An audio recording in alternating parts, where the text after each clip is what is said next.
Para conseguir desarmar esse sabotador que mora dentro de nós, primeiro precisamos compreender a sua arquitetura, o seu projeto. A grande maioria de nós comete o erro fatal de lutar contra a sombra errada, acreditando que a autossabotagem é apenas preguiça, falta de disciplina ou de foco. E então, com toda a nossa força de vontade, travamos uma guerra direta contra o comportamento que vemos, a procrastinação, a compulsão alimentar, a briga que surge do nada. Mas esse esforço é inútil. É como tentar matar uma erva daninha apenas podando os seus galhos mais altos, enquanto a raiz, a estrutura psicológica invisível que comanda tudo, permanece viva e intocada no subsolo da nossa alma. Essa estrutura, que Cláudio Naranjo chamaria de caráter, é a fixação do nosso ego, operando muito abaixo da nossa consciência e frustrando todas as nossas tentativas de mudança. O nosso cérebro, em sua imensa sabedoria de economizar energia, não faz distinção entre um hábito que nos faz bem e um que nos faz mal. Ele apenas executa e fortalece o caminho neural que foi mais utilizado ao longo da vida. A autossabotagem, nesse sentido, se torna uma verdadeira via expressa neurológica. Uma estrada larga e bem pavimentada, criada há muito tempo para nos manter dentro de uma zona de segurança emocional arcaica.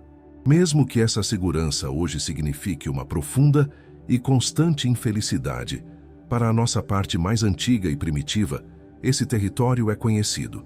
E o que é conhecido para o cérebro é sempre mais seguro do que o desconhecido, mesmo que o desconhecido guarde a promessa da nossa felicidade. E aqui reside uma verdade profunda, uma revelação que pode mudar a forma como você se enxerga. Esse padrão que tanto te fere não é, na verdade, o seu inimigo. Ele é uma forma distorcida e disfuncional de lealdade. Isso mesmo, uma lealdade cega e silenciosa a uma crença muito antiga que você formou sobre si mesmo, provavelmente em um momento de dor na infância. Uma crença que ainda hoje sussurra por dentro. Não é seguro para mim brilhar. Eu não mereço receber tanto amor. Se eu realmente conseguir o que quero, serei abandonado. A luz desta lua cheia não vem para te culpar. Ela vem para expor essa lealdade tóxica, forçando você a se fazer, talvez pela primeira vez, a pergunta essencial: a quem ou a qual versão antiga de mim eu ainda sou leal ao me impedir de avançar na vida? Então, durante esta semana de clareza lunar, eu te convido a um pequeno ritual de observação. Quando você perceber o impulso familiar de se sabotar, o momento exato antes de procrastinar, antes de comer sem fome, antes de iniciar aquela briga sem sentido, apenas pare. Congele o seu corpo por 90 segundos. Não tente lutar contra o impulso, não o julgue, não tente mudá-lo. Apenas respire e pergunte diretamente ao seu corpo, não à sua mente: qual emoção, qual sentimento eu estou tentando evitar sentir neste exato momento? Anote a resposta se ela vier, sem qualquer análise ou crítica. Este é o primeiro passo para você finalmente começar a conhecer o verdadeiro rosto do seu arquiteto invisível. No nosso caminho de cura e autoconhecimento, existe uma armadilha muito sutil, uma armadilha que, por fora, se parece muito com a própria luz. A tentativa de apenas vibrar alto ou de forçar o pensamento positivo para anular um padrão de autossabotagem pode se transformar, sem que a gente perceba, em uma sofisticada forma de negação. É como encontrar uma parede em sua casa completamente tomada pelo mofo, e em vez de investigar e tratar a infiltração que vem de dentro, apenas aplicar uma nova e grossa camada de tinta branca por cima. Por um tempo, a parede parece nova, limpa, curada, mas a umidade, que representa a emoção reprimida, a dor não processada, continuará seu trabalho silencioso por trás da superfície, até que, inevitavelmente, ela destrói a tinta e ressurge, muitas vezes com uma força ainda maior do que antes. O psicólogo John Welwood deu um nome a este mecanismo: bypass espiritual. É quando nós usamos conceitos, práticas e uma linguagem espiritual para dar a volta, para nos desviar e evitar o contato direto com as nossas feridas psicológicas e emocionais mais profundas. E a ironia é que a autossabotagem se alimenta e ganha força exatamente daquilo que nós mais evitamos. Quanto mais você foge da sua própria sombra, daquele sentimento de inadequação, daquela raiva que você não se permite sentir, daquele medo que te paralisa, mais autonomia e poder essa sombra ganha para operar no porão do seu inconsciente, ditando as suas ações e escolhas sem que você nem saiba o porquê. Quando vivemos em um estado de negação emocional, a nossa bússola interna, a nossa intuição, perde completamente a calibração. Ela deixa de ser um guia confiável e se transforma apenas em um eco do nosso desejo, desesperado por alívio. Nós começamos a confundir esse anseio por paz com uma verdadeira orientação divina, o que nos leva a tomar decisões desastrosas. Entramos em relacionamentos que espelham as nossas velhas feridas, aceitamos empregos que drenam a nossa alma, e tudo isso, no fim das contas, reforça o mesmo ciclo de sabotagem que nós, com tanto esforço, tentávamos curar. Tentar manifestar uma nova realidade enquanto se está em bypass espiritual é como tentar navegar um oceano imenso com uma bússola que está quebrada e insiste em apontar sempre para o sul, não importa para qual direção você realmente queira ir. E o sul, neste caso, é a sua dor mais antiga, a sua ferida não resolvida. A luz desta lua cheia, neste momento, não pede que você seja luz ou que pense positivo. Ela pede algo muito mais corajoso e muito mais profundo. Ela pede que você tenha a humildade de olhar para a sua bússola interna e admitir, talvez pela primeira vez, a possibilidade de que ela esteja quebrada, apontando magneticamente para uma dor que precisa, antes de mais nada, ser encontrada, acolhida e sentida. Se a autossabotagem possui uma arquitetura, ela também possui um motor, um combustível que a mantém funcionando. A maneira como você se sabota não é aleatória. Ela segue um padrão emocional muito específico, uma assinatura energética particular.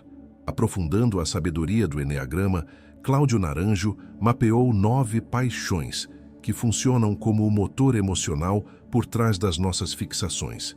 Ira, orgulho, vaidade, inveja, avareza, medo, gula, luxúria e indolência.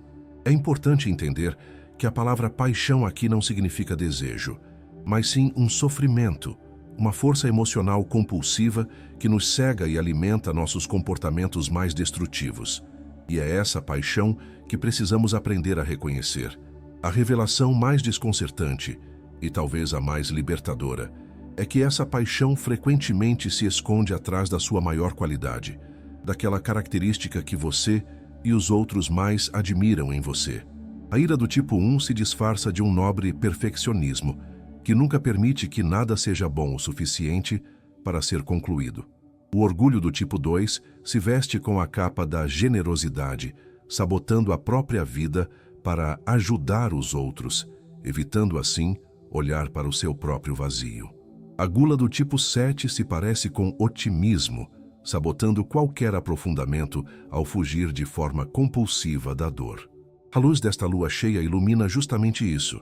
Como a sua identidade mais polida, a sua máscara social pode ser o véu que encobre a sua compulsão sabotadora. No silêncio do seu ser, se faça uma pergunta com total honestidade. Qual sentimento me causa o mais profundo desconforto, a ponto de eu fazer quase qualquer coisa para evitá-lo? A resposta, muito provavelmente, aponta para o oposto da sua paixão dominante. A pessoa movida pelo medo fará de tudo para evitar sentir a verdadeira coragem da entrega. A pessoa movida pela inveja evita o contentamento com a beleza da vida ordinária. E aquela movida pelo orgulho evita, a todo custo, reconhecer e admitir as suas próprias necessidades. Imagine uma árvore que cresceu torta, se contorcendo em direção a uma pequena fresta de luz entre 2 prédios. Essa árvore não está errada. Ela não é uma árvore fracassada. Ela se adaptou para sobreviver com os recursos que tinha. O seu padrão de autossabotagem é exatamente como essa árvore. Uma adaptação, uma estratégia antiga que sua alma encontrou para sobreviver. Reconhecer a paixão por trás desse padrão não é um convite para se rotular ou se julgar. É um convite para, pela primeira vez, entender a lógica da sua própria estrutura interna, para que assim, finalmente, com consciência e compaixão, você possa escolher um novo e mais direto caminho em direção à sua própria luz. Conhecer o padrão é o primeiro e fundamental passo. Aprender a interrompê-lo no momento em que ele surge é a verdadeira arte da transformação. A autossabotagem é ativada em milissegundos. Um gatilho que pode ser uma simples crítica, um novo desafio, uma grande oportunidade ou até mesmo um elogio dispara uma reação em cadeia no nosso sistema nervoso. O nosso cérebro emocional, a amígdala, libera um coquetel de cortisol e adrenalina que sequestra instantaneamente o nosso córtex pré-frontal, a parte do cérebro que é a sede da nossa lógica, do nosso planejamento e da nossa escolha consciente. Nesse exato momento, você não está mais no comando. Quem assume o controle é o seu passado. É a sua dor encapsulada, reagindo para te proteger de uma ameaça que na maioria das vezes não é mais real. Inspirado em décadas de estudos da neurociência e de práticas contemplativas, o caminho para a liberdade não é tentar controlar ou reprimir a emoção que surge. Isso seria apenas mais uma forma de lutar. A proposta é mais sutil e muito mais poderosa: criar espaço. Ao sentir o impulso familiar do sabotador chegando, aquela vontade de recuar, de explodir, de desistir, introduza o que podemos chamar de uma pausa sagrada. Congele. Por apenas 3 segundos, inspire profundamente pelo nariz e expire lentamente pela boca. Este ato, que parece tão pequeno, é na verdade revolucionário. Ele interrompe fisiologicamente a reação de sequestro da amígdala e devolve preciosos recursos ao seu cérebro pensante, permitindo que você, e não o seu medo, retome o leme da sua consciência. Em meio a uma tempestade emocional, tentar gritar uma afirmação positiva como "eu sou abundante", enquanto o pânico interno grita "vai dar tudo errado", é uma batalha perdida. É apenas adicionar mais barulho ao caos. A pausa sagrada introduz o antídoto mais potente que existe: o silêncio. É nesse vácuo momentâneo, nesse espaço de não reação, que a coerência entre o coração e o cérebro pode finalmente começar a se restabelecer. É no silêncio, e não no esforço, que uma nova frequência vibracional, mais alinhada com a sua verdadeira essência, pode finalmente emergir e se sustentar. Em vez de continuar a julgar a energia do seu impulso sabotador como ruim ou destrutiva, comece a enxergá-la como um combustível puro e neutro. É apenas energia vital. A mesma e exata onda de energia que te impulsiona a comer uma caixa de doces por pura ansiedade, se for pausada e conscientemente redirecionada, pode ser o combustível que você usa para escrever um parágrafo do seu projeto, para fazer uma caminhada transformadora ou para ter aquela conversa difícil, mas necessária, que você vem adiando há tanto tempo.